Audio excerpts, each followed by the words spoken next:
Well, welcome. Come on in. Welcome to At the Coach's Table Live. I'm executive coach and leadership psychology expert Phyllis Reagin, and today I'm talking about how to stop the comparison spiral from sabotaging your confidence. We often can notice the comparison spiral happening when we're scrolling on social media. We look at something and we say we want something, we want to be like that person, we want to have what they have, we want to live where they live, we want to have the partner they have, we want to have the clothes they have, whatever it is that you're comparing yourself to, and it can make you feel miserable. But this also happens to people professionally. So I have clients that come into coaching and they talk about how when they look at their colleague perhaps, and they see their colleague doing something that they think they excel at, they then feel bad about themselves and feel like they're inadequate, and it really impacts their confidence. So today I want to talk to you first, what's happening in your brain. Let's focus on that so you can understand what's happening to you and how it's really a human response, and then what you can do, how your brain can actually help you when you have these comparison spirals start happening, so you can stop them and do something different. What's happening in the brain is you have these special neurons, and they're called mirror neurons. And these mirror neurons are really your brain's imitation network. They're there to look at what you are doing, so your actions, and then also how other people are doing actions. And when you're looking at how other people are doing actions, it can almost, your brain interprets it as almost like you're doing it as well. But then there's something that happens that actually is negative that we'll talk about. So these mirror neurons are happening, they're firing off, and they're really important because this is how you learn and grow, by the social interactions that are happening around you, by the social cues that you are picking up on. So you're noticing something and you feel like you're doing it yourself, it then compares you to yourself. You can see the gap and learn and grow based on what you may need to develop as your skills or competencies, or how you actually need to show up differently as a leader.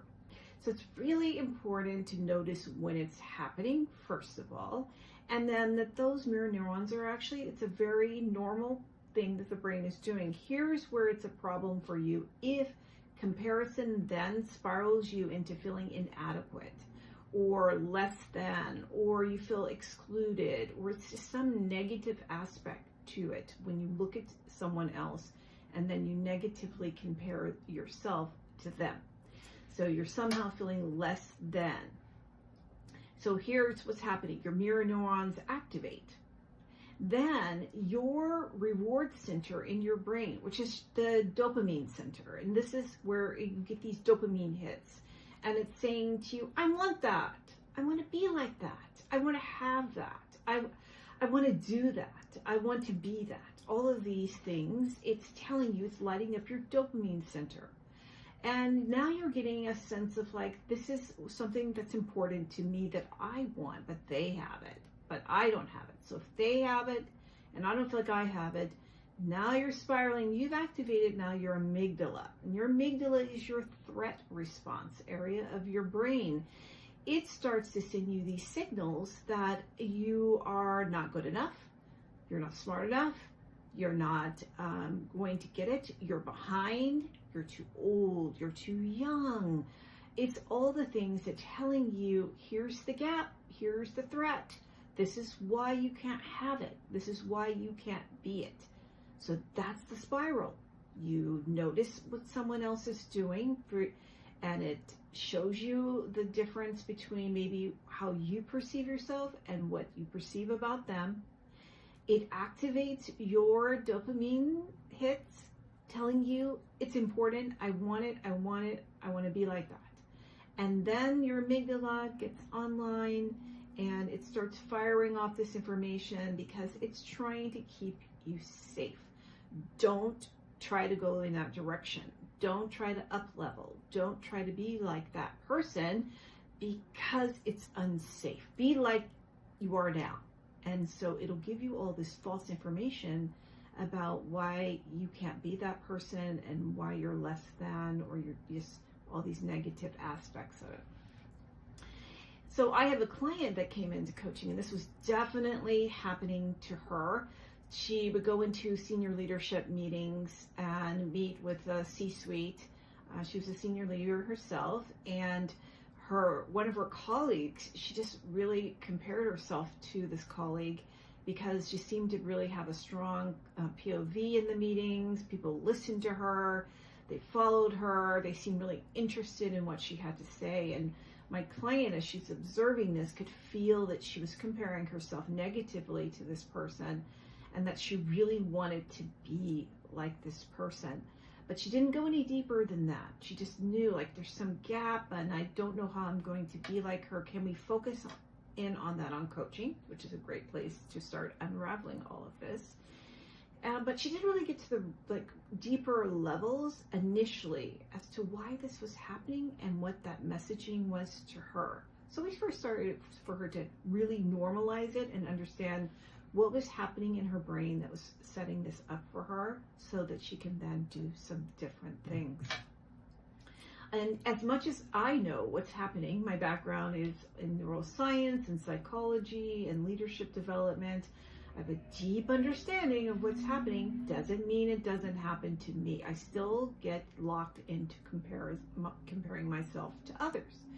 So recently I was comparing myself to a colleague who is speaking on some of the big stages, and I could sense, I could feel that that's something that I was doing. I was there, I could do it, I could be in front of people.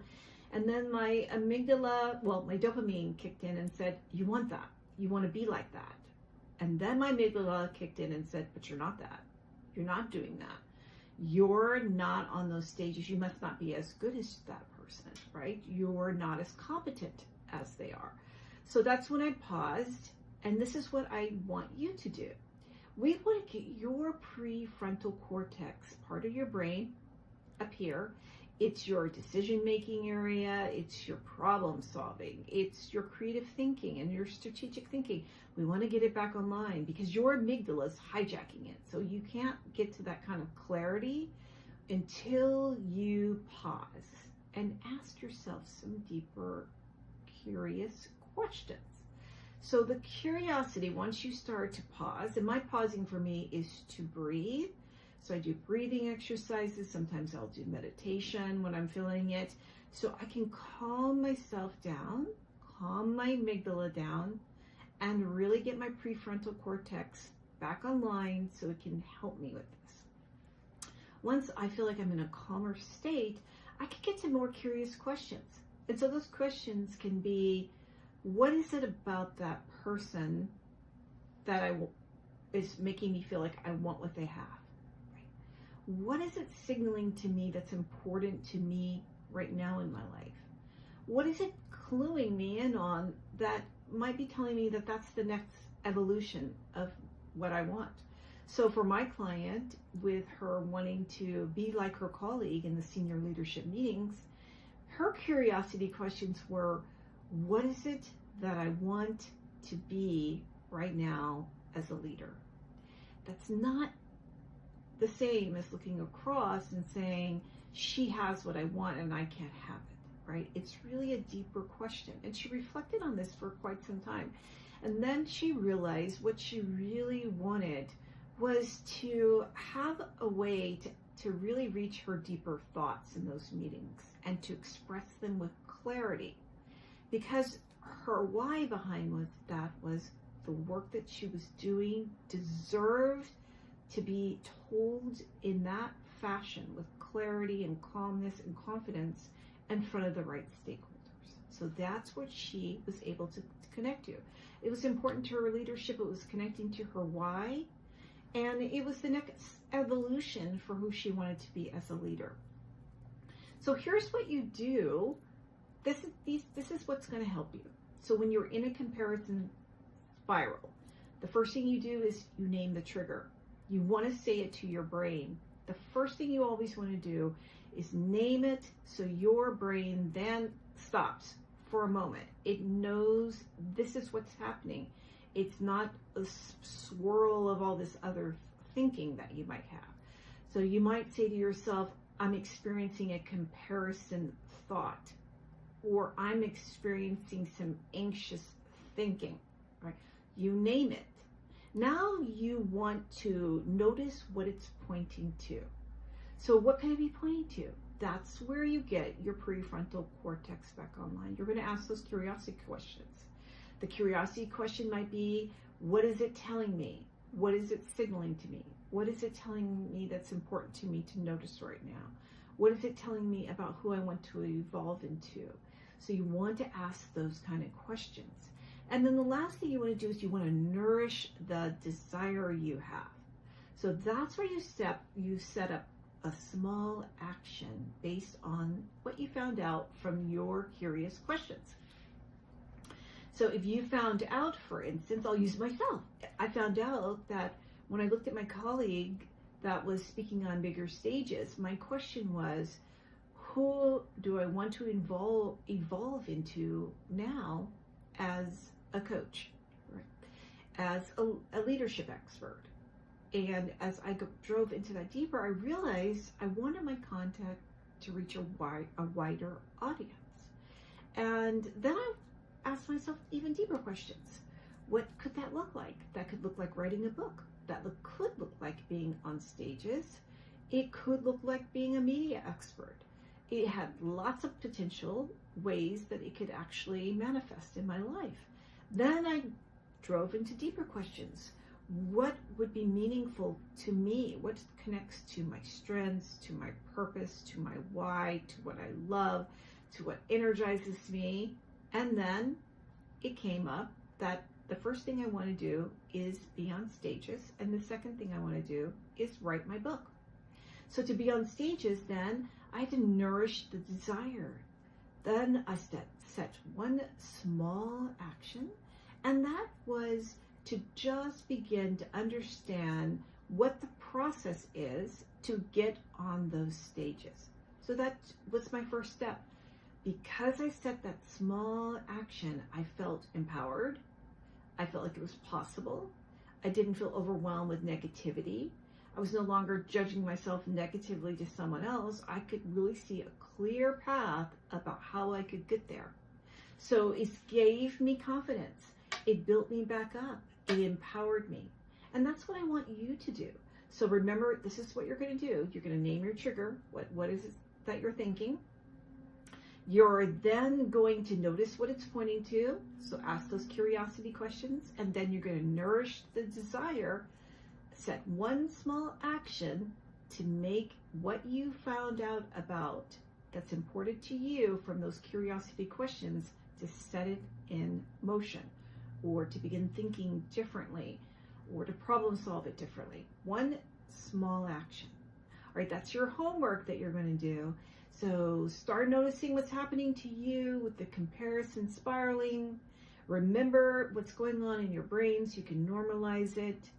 Pause and go through naming the trigger, noticing what it's pointing to, and nourishing your desire.